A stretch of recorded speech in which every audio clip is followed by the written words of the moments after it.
Viajar. Quem não gosta? Quando você planeja uma viagem, que pontos leva em consideração? Comida? Idioma? Coisas para fazer? Mas já parou para pensar que há lugares em que você não é bem recebido? Para muita gente isso acontece. Pensando nisso, Connecting Humans vai rodar o mundo. Vamos viajar para os destinos que em 2017 estavam no ranking da Napstic como as cidades mais abertas à comunidade LGBTQ+. Vamos mostrar diferentes histórias de diferentes pessoas e por quê, apesar de toda a diversidade e problemas, Nós ainda estamos conectados e lutando pela mesma causa. Está começando Connecting Humans.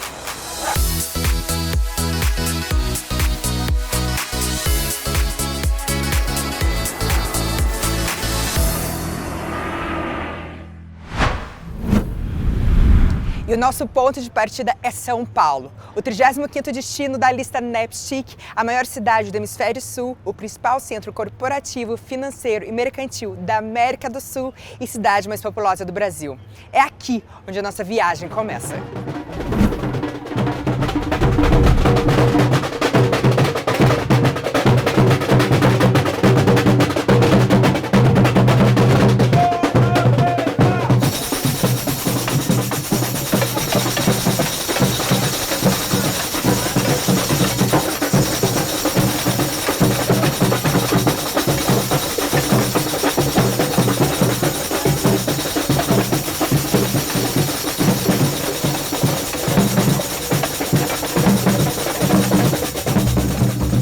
Aqui, que antes era um lugar esquecido, sofreu uma imensa transformação. Transformação também possível ver na vida das pessoas que vamos encontrar hoje.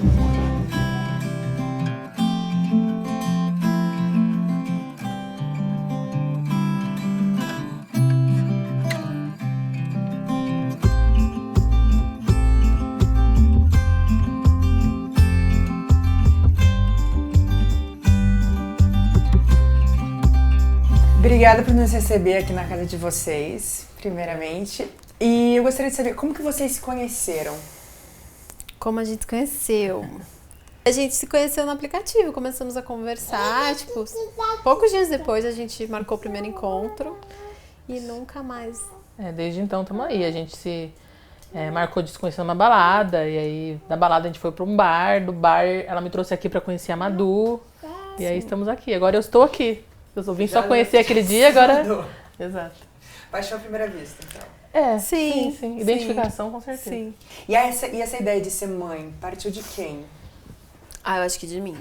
Eu sempre quis muito ser mãe, assim, sempre foi a única certeza da minha vida é que eu seria mãe, independente de qual fosse o meio.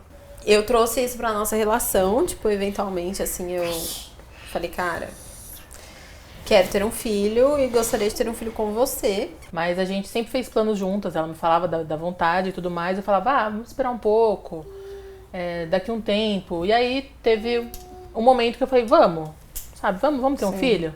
Isso a gente já tava 4 anos juntas? 4. Quase 4. E aí ela falou, vamos, tava só esperando você falar, né? Aí foi. E como foi todo o processo de inseminação? A primeira coisa que eu fiz foi ir na ginecologista pra saber como estava meu sistema reprodutor. E aí a gente foi atrás na clínica, assim, foi na primeira consulta pra saber, né? E aí, o que a gente faz agora? E aí na clínica eles deram meio que um norte pra gente de como era o processo, como funcionava, o que a gente precisava ir atrás e quais eram as chances, né? Lembra? A gente brincava muito disso. E a gente conseguiu engravidar de primeira, o que foi muito, muito bom, assim, né? Porque menos... Assim, eu acho que eu insistiria, mas é um processo bem estressante, assim. Não só a parte do dinheiro, mas também a parte da cabeça, né? O psicológico que você mais... quer muito, né? E o desgaste. Você coloca muita energia nisso. A gente fez a inseminação com sêmen de fora do país, né? Usamos de um laboratório de fora. E assim, a qualidade do sêmen de fora do país é superior. Qual que é a diferença aqui do Brasil? Consegue ver foto dele adulto, ver foto dele criança, ouvir a voz dele. A gente ouviu a voz do nosso doador. Nossa, legal. Tem várias profissão, coisas. assim... Hobbies. E o mais importante, que foi o que contou muito pra gente, é o histórico de saúde, assim, que a gente consegue saber. certeza. A gente consegue saber até se o tio-avô dele tinha alguma coisa, sabe? E a família dele, assim, a gente fez várias, né? Tipo, abriu várias abas, né? Porque no site você vê a foto dos bebezinhos lá. Então você vai, esse bebê é fofo, esse bebê é fofo, esse bebê é fofo. E aí, tipo, depois você vai olhando mais Detalhe, né? De perto. E aí a gente foi, tipo, tirando por saúde mesmo. Como se fosse Se uma tinha- lupa de aumento, É, né? Exato, e aí, vai no tipo, se detalhe. tinha histórico de câncer, de diabetes, a gente já tirava. Até ficar 2 doadores. A Foi, gente foi verdade, até vocês ficar 2 também. doadores. E aí a Um era gente... meu preferido e um era preferido dela, mas a gente Sim. não conseguia decidir, assim. É, a gente Por quê? gostava O dos que dois. tinha nos dois? Os dois tinham a saúde perfeita, tudo dentro do que a gente esperava, Era só que a gente estética mesmo. não conseguia tá. escolher Era o estética. rostinho, era isso. Com relação ao valor que vocês comentaram, é qualquer família que consegue fazer inseminação? Como foi pra vocês e aqui em São Paulo, principalmente? Assim, eu acho que sim e não. Eu acho que é um... A gente teve que economizar para conseguir ter, né? Gira em torno... A gente gastou um pouco menos de 10 mil reais. Isso. Incluindo sêmen, hormônios que eu tive que tomar, as consultas na clínica e tudo mais. Eu não acho que é todo mundo que tem 10 mil reais pra dar assim, vamos ter um filho. Porque assim, além, né, você tem o parto, você tem o bebê pra criar, Você fralda, tem um filho, né? roupa. O gasto vem Tal. bastante. Então 10 mil reais eu acho E que que as é pessoas pouco saíram de viável. graça, né? Exatamente. E no dia a dia, vocês já sofreram muito preconceito, gente olhando com cara feia ou tentando entender que casal é esse? Sim, eu acho que a gente, por estar em São Paulo, a gente sente muito... É aquele preconceito velado. Não é um preconceito super... Nossa, vocês são aberrações. Mas, sim, tem umas perguntinhas meio que você fica... Qual é a sua intenção com essa pergunta, sabe? De quem é o pai? Mas ela é... Quando você tiver... Uma pessoa virou pra Laura e falou, quando você tiver a sua filha, você vai entender. Assim, querendo ou não, eu acho que por vários motivos. Talvez por não performar a familiaridade, por não ter gerado, por não ter ligação genética, eu acabo ouvindo mais coisas. Mas de coisas boas que a gente ouviu, acho que tem uma coisa que eu recebo muito e eu acho muito legal, que são, tipo, às vezes meninas mais novas que descobriram há pouco tempo, se assumiram há pouco tempo, que falam, nossa, eu mostrei a família de vocês pra minha mãe e agora ela sabe que eu posso ter uma família também, sabe? Porque eu acho que uma questão de quando você se assume homossexual, que a família de cara acha que pronto, acabou, você não vai ter filhos, você não vai ter neto, né? Então elas mostram isso muito como exemplo de, olha, tá vendo? Minha mãe agora sabe que eu posso ter uma família como a de É vocês. possível. Sim. Pra vocês, a Lavínia crescer no meio dessa diversidade, o que ela ganha? Acho que tudo, né? Ela tem todas as possibilidades na vida dela. Ela não tem limitações. A gente desde sempre, assim, antes realmente de decidir ter ela mesma, a gente sempre falava sobre isso, como a gente queria criar um ser humano que não tivesse que colocar numa caixinha, sabe? Ela pudesse saber que todo mundo é diferente, seja sexualidade, seja etnia, seja, sei lá, renda, sabe? Vivência, tudo. Tudo. E ao mesmo tempo todos iguais, sabe? Acho que isso é importante, a gente entender que são todos diferentes, mas que todos têm que ser tratados da mesma maneira. Que bom que a gente pode dar essa visão pra ela, sabe? Porque eu acho que é o melhor dos mundos, acho que todo mundo devia ter essa cabeça. É crescer um ser humano livre, né? Exato. Totalmente. Pra assim, receber a e gente- dar amor. É isso que a gente quer. O nosso plano é esse, assim, é criar uma pessoinha que emane muito amor e paz pra todo mundo e vice-versa. Nossa viagem continua em um dos pontos mais antigos e tradicionais de São Paulo, o Largo do Arocho. A região é conhecida como um dos points LGBTQ+, da cidade. Não é à toa que o Museu da Diversidade Sexual, o primeiro equipamento cultural da América Latina, se encontra nesse bairro. E é onde eu vou conversar com Amanda Mafri, uma transexual que dedica sua vida a ajudar pessoas LGBTQ+, que vivem em situação de vulnerabilidade.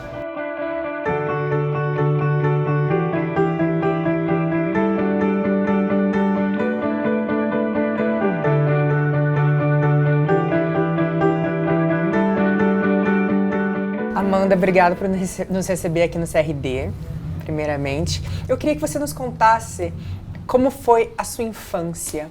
Quando eu falo da minha infância, eu falo da década de 80, né? No início dos anos 90.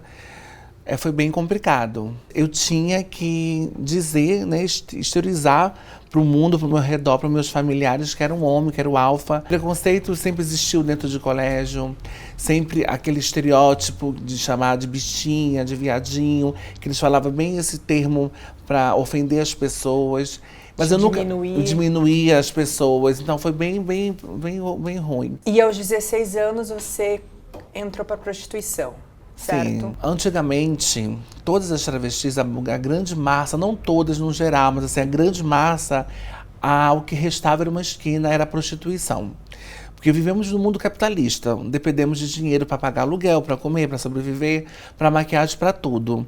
E você se posiciona como uma travesti numa sociedade como essa, o que te restava era uma esquina. Então, para eu continuar sendo quem eu era, me afirmar como Amanda, eu tive que me prostituir.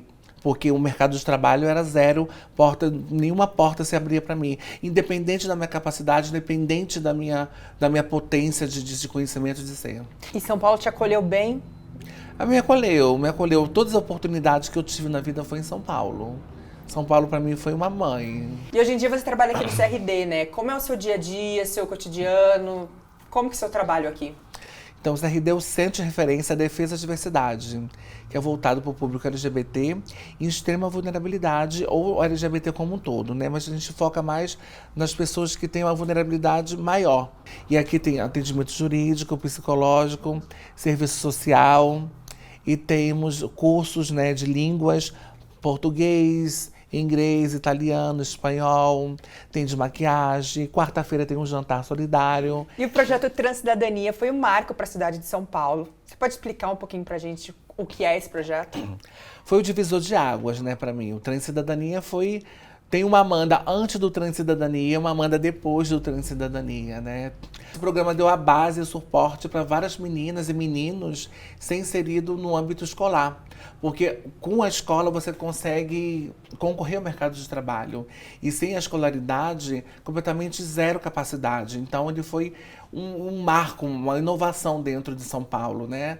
Onde em 2015 foi um boom de meninas, de travestis, transexuais e homens trans entrando dentro de colégio, onde nossa realidade era sempre à margem, e aquilo foi quebrar todo o paradigma que vem construído socialmente e foi quebrando. E como foi para você voltar às aulas?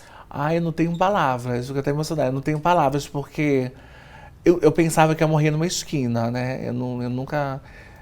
O que me impuseram na minha cabeça naquela época era aquilo, e foi...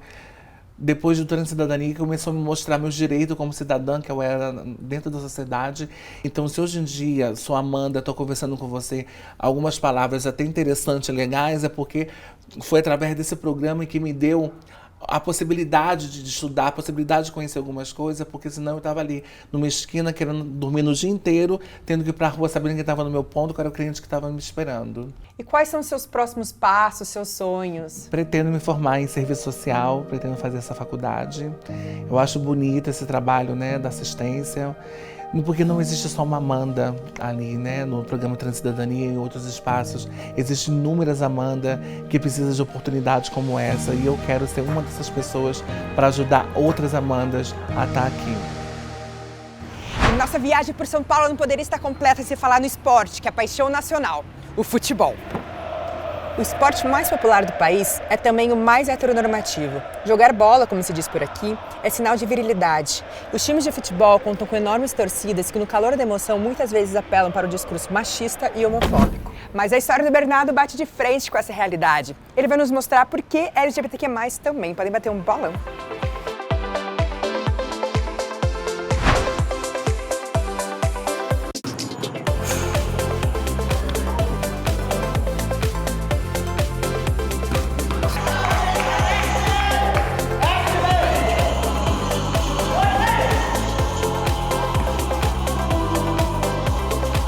Obrigada por nos receber aqui na sua casa. Obrigado por virem.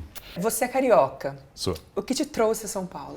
Eu vim a São Paulo a trabalho. Eu vim há 4 anos, fiquei de vez, porque o Rio de Janeiro passou uma situação muito delicada, né, em termos de trabalho, em termos de política. Aí eu vim para cá para trabalhar e fiquei de vez. Como começou a sua relação com o esporte? Foi desde pequeno? Sua família te incentivava? Como foi? O esporte sempre esteve presente na minha vida. Desde pequeno, meus pais me me estimulavam a fazer algum tipo de esporte. Mas mais recentemente foi o vôlei e o futebol que me conquistaram. Como que você explica a relação do brasileiro com o futebol? Futebol brasileiro é uma paixão, né? As pessoas aqui são loucas por futebol, é algo que faz parte da nossa cultura, faz parte da nossa história, inclusive. A gente desde pequeno cresce, né, com ídolos de futebol, a gente tem o futebol muito presente na nossa educação, na escola, na família. Então é algo que, sem dúvida, faz parte da cultura. A gente vive num país machista e o futebol é um grande espelho disso, né? A gente tem um esporte que é muito voltado para uma cultura macho, para uma cultura que não tolera, por exemplo, qualquer coisa que fuja desse padrão masculino. Mas, ao mesmo tempo, é uma coisa que a gente tem que mudar. E eu acho que boa parte desse movimento LGBTQ de futebol vem para trazer uma nova visão do esporte no Brasil e do futebol como algo muito mais plural e diverso. Daí que veio a sua vontade de formar esses times ou procurar por esses times LGBT, que mais? De onde veio? Eu acho que, sem dúvida, isso aí é um dos fatores principais, porque além de o futebol ser para mim um espaço seguro, é onde faço amigos, é onde eu encontro as pessoas que eu gosto, é onde também, assim, eu me mantenho ativo na vida, sabe? E por que um time LGBTQ+, e não um time heteronormativo normal, vamos dizer assim? Eu acho que a gente precisa ter um time hoje que é LGBTQ+, exclusivamente, porque é para mostrar que a gente está aqui. E que existem pessoas que são desse mundo, desse universo, dessa minoria, e que querem fazer parte de um time de futebol normal. E de uma certa forma é uma maneira de fazer política também, né? Sem dúvida, eu falo isso para os meninos, assim, tanto no time de futebol, no time de vôlei também que a gente joga. Falo, ó, mesmo que a gente não queira, a gente está levantando uma bandeira aqui. A gente está se engajando com uma causa porque a gente está representando uma minoria, e a gente está representando uma resistência, né? Você acha que depois da eleição do Bolsonaro como presidente, o número de times cresceu? Você vê uma organização maior de pessoas se organizando mesmo para jogar? Eu acho que foi muito evidente isso. Isso estimulou não só o interesse maior por o tipo de evento que a gente organiza, mas eu acho que também teve um interesse maior das pessoas se mobilizarem. Você disse que São Paulo te acolheu. O que você acha que pessoas LGBTs pode se sentir acolhida no futebol? Como já teve casos, já conheceu pessoas assim? Muita gente às vezes vem jogar bola com a gente, mesmo sem ter vontade de jogar bola. Mas encontrar um grupo ali, uma galera que se reúne, brinca, se diverte, aquilo ali acaba sendo um espaço seguro, onde você pode ser quem você quer ser, brincar, se conectar, fazer amizade. Eu acho que isso é muito legal. Qual lição você acha que os atletas, jogadores da Liga Gay podem passar para outros de outros esportes ou para outros países? A gente está em tempos onde a gente está remando contra a maré, né? A gente está justamente indo contra o que a sociedade hoje está querendo, o que o governo está querendo, mas a gente está resistindo, existindo, crescendo, evoluindo. Vejam o futebol e vejam o esporte como um espaço para que resistência ocorra. Para você, quem é Bernardo antes e depois do futebol? Cara, o Bernardo, depois do futebol, tá com os pés quebrados, tá com um monte de ferida na perna, né? Porque o futebol é um esporte violento. Mas acho que a coisa mais legal que eu vejo em mim, diferente de quando eu comecei a jogar futebol, é que, primeiro, eu comecei a entender, me conhecer melhor, né? Acho que eu passei a me entender como homem gay, passei a me engajar em causas que eu não me engajava antes. E, acima de tudo, eu encontrei uma nova paixão na vida. Eu acho que o esporte, para todo mundo, tem que fazer parte da vida, né? Eu acho que a gente acaba perdendo muito disso, sendo de uma diversidade que um país machista não aceita. Mas quando você se encontra o futebol depois, o esporte, seja o que for que você queira fazer, eu acho que você se conhece muito mais. Então hoje, sem dúvida, eu me conheço muito mais. Acho que eu tô até convencido que eu vou começar a jogar futebol. Você tá convidada. Vamos lá. Algumas pessoas buscam em casa um ambiente acolhedor. Outras querem se sentir seguras, demonstrando seu amor nas ruas.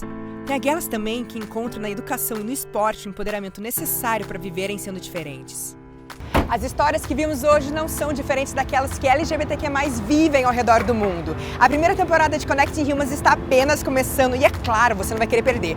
Faça sua mala e venha viajar comigo. Vejo vocês semana que vem. Beijos, fui!